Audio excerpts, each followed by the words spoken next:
Hello and welcome to CS101 Introduction to Computer Science. In this class we'll be discussing the JavaScript programming language. So what is JavaScript, right? So it's a full programming language that runs in the web browser. So as opposed to Java or Python, which we saw previously, that require you to compile them and things like that, this is actually a programming language that you embed right in the HTML that's served to the user. So you just write it, put it in the HTML, and then it executes in the browser.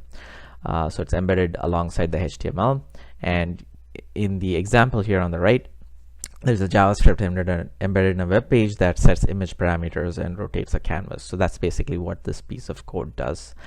And it's a Java-like programming language, but with major differences. So if you're wondering what the difference is between Java and JavaScript, it's a huge difference, actually. Java was invented at Sun Microsystems, and Netscape, which was the first internet browser, needed a programming language to be able to run small scripts, and they initially called it Mocha and then renamed it JavaScript because Java was becoming popular. And ironically, Java and later the Flash programming platform fell out of popularity with websites. They were very popular, and JavaScript has become stronger and stronger and become the programming language of choice. A lot of HTML5 applications are built on JavaScript and run on desktop and mobile devices. So it's very similar to Java, C, and C++ though. So it has a lot of the math operators, which is plus, minus, slash, star, percentage. It has the same logical operators for and, or, and not, if, else, switch conditionals, for, while loops, functions. The functions in JavaScript are slightly different from Java.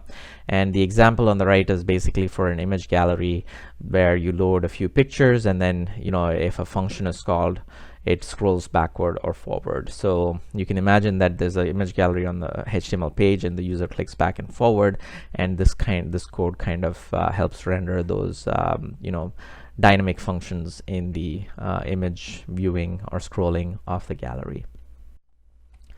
There's a big difference. Functions are defined with a function prefix and don't need to return, which is kind of similar to a Python. The way functions are defined in Python, functions can be overwritten, so you can actually replace one function with another. There's no true object-oriented programming concept. Classes and objects are functions prototypes. They can be overwritten. And there's closures, which allow for functions within functions.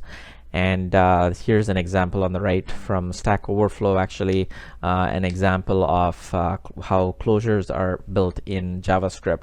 The idea is that JavaScript is very different from Java, Python, C, and C++.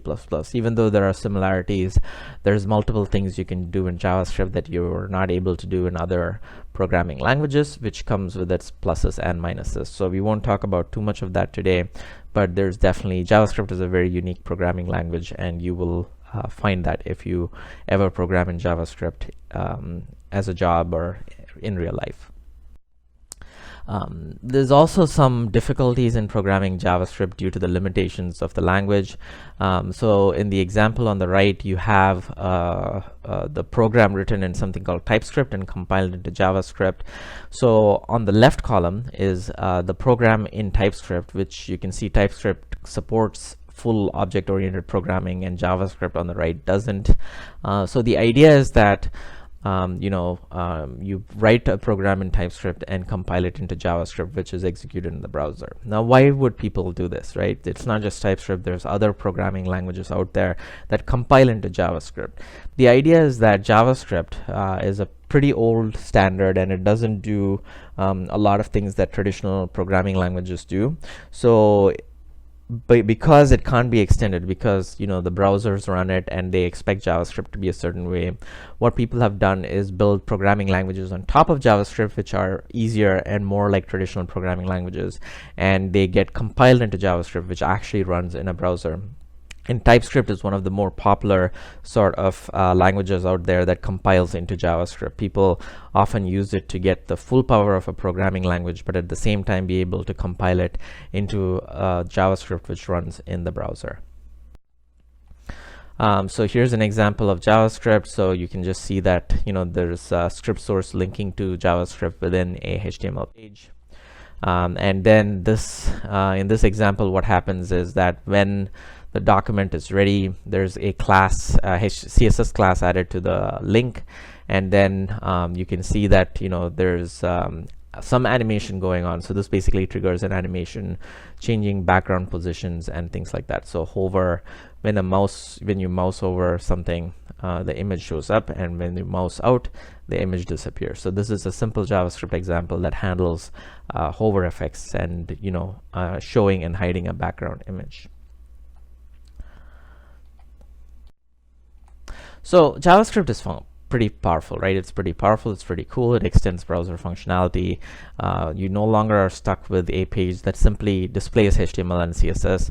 You can dynamically update parts of the page, change styles, animate pages, show ads. A lot of ad networks run off JavaScript. And all of a sudden, it's no longer just a book or a static page. It's a full dynamic application that can do many things, which is, as you can see in the image, there's links, there's photo galleries, there's forms through which you can submit content dynamically, and a whole bunch of other things. And JavaScript has also been extended to do other things with third-party plugins and libraries. This is common to many programming languages such as Java and Python, and JavaScript is the same. It can be extended. And it can do things like page widgets and animation and web applications. And of course, in addition to extending JavaScript, there's a few very common sort of frameworks that people use on top of JavaScript. We saw TypeScript, which compiles into JavaScript, but there's a few more frameworks, and we'll just talk about the more common ones. jQuery is actually the first major popular JavaScript library. It could do things like HTML traversal, event handling, animation, and making AJAX calls to the server to get data. And AJAX basically is making a call to another web page or web service from within the web page. And the reason you would use this is if you want to dynamically update contents of a web page without having to reload the page. So sometimes you see elements of a page which reload, such as weather information or news widgets, news updates, and that's happening through an AJAX call in the backend, and you as the user don't have to worry about it, but it's happening in the backend. And jQuery works on all major browsers, so different browsers have basically customized JavaScript in different ways, and jQuery basically makes sure that it abstracts away that difference so it runs on all browsers. So the reason this became popular was because there's a lot of common functionality that web applications need, like mentioned earlier, HTML traversal, event handling, animation. jQuery puts that all in a library, so you simply include that, and you suddenly have a fully featured web application that's easy to build.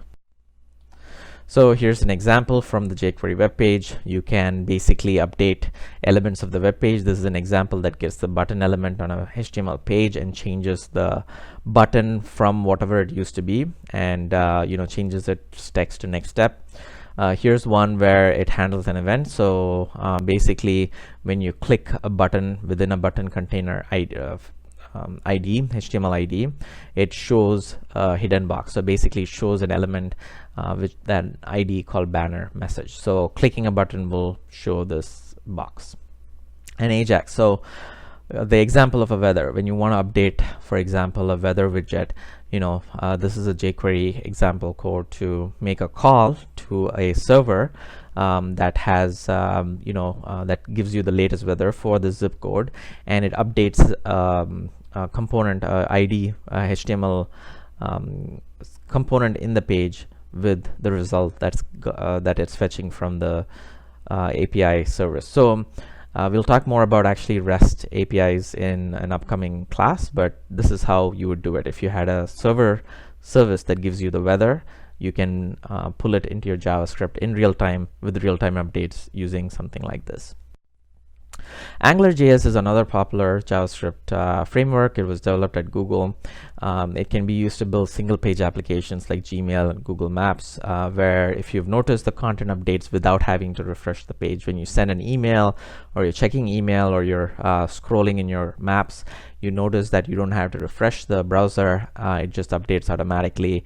I don't believe Gmail and Google Maps are actually built using AngularJS, but AngularJS was built in order to make these possible. So Google's own ad applications use AngularJS, is my understanding. And unlike jQuery, it's a full-blown web application framework. It extends HTML and allows writing of what's known as a model view controller MVC framework in JavaScript, which is a very powerful programming paradigm.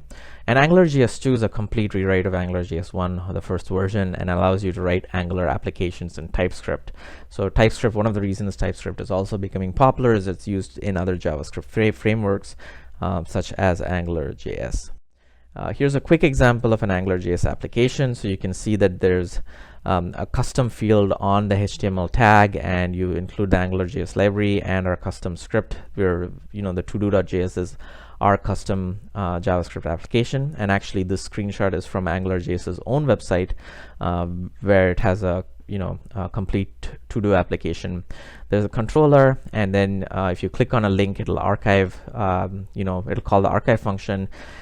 It takes the list of to-dos from the object in the backend, and if you click on a checkbox, it toggles the done, the done feature on the to-do, and sets a CSS style based on whether it's clicked or not. And when you click submit button on this form, it adds a new to-do to that list. It's a very simple application, but shows the power of Angular. And this is kind of the backend code for it. There's a module and a controller. There's a dictionary object that contains a list of to-dos. There's the add to-do function, and there's another function that calculates the remaining to-dos. And there's an archive function, so when you click on it, it actually deletes it. So it's a pretty simple application. Again, this is from the AngularJS main web page, but you can build very functional, easy to program web applications using Angular through this. This is just an example of that. React.js. So this was developed at Facebook, again, to make it easier for them to build testable and reusable components. And it solves, so there are some issues with JavaScript, such as subcomponents, updating what's known as the DOM, the document object model, separation between components, and application programming. So React is different from Angular in the sense that it only deals with making web UI components, but you still need a framework for building the application. So just to clarify, React helps you build web components. It helps you build a web page as a component within a component, but it's not a full framework like AngularJS. So you still need to build your application or make HTTP calls using another JavaScript library or framework of your choice, but you can build components in React. And here's the same to-do example, built in React. This is also from the React website. So you have a class, you have a render view, which basically is the HTML that gets rendered when the React component gets updated, and there's a whole bunch of functions that handle things like changes and submits. So it's very similar to the previous application, the same to-do application we saw in Angular, except that this is built in React. So the idea is there's a whole bunch of frameworks and libraries that extend JavaScript, make it easier to build complicated applications. So all of a sudden you can use HTML and CSS to style your application and render, put content in there, but it's really JavaScript and the libraries on top of it that add much more robust and full functionality in your web page.